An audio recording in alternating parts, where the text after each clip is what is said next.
শালা তোরা এত নিষেধ করলাম কুত্তা লোক গাও গাও করিস না। কুত্তা এখন দিছিনি? এখন আরো একটা 13টা ইনজেকশন আছে, হবে একটা গেছে। মারো এখন কেমন বুঝবা? কিরে নাসির ভাই, কি অবস্থা? কই গেলে নাতিরে লই? আরে নাসির কুত্তা কামড়া দিছে, একটা কাছে নিছি, এখন ইনজেকশন দিছি আজকে একটা, আরো 13টা দিতে হবে, 13টা। কুত্তা কামড়াইছে?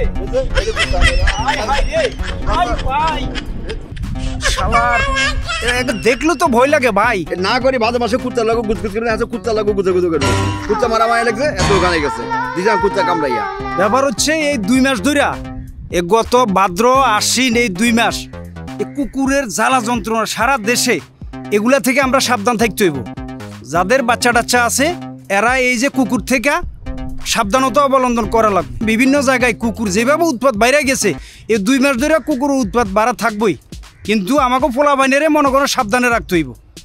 আর এই যে কুকুরের যে অবস্থা, একটা কুকুর যদি এই যে কুকুরের নোকের আঁচল লাগে কিংবা কুকুরে কামড় দেয়, 14টা ইঞ্জেকশন দেওয়া লাগে। আর ইঞ্জেকশনগুলোও মনে করেন খুবই মারাত্মক।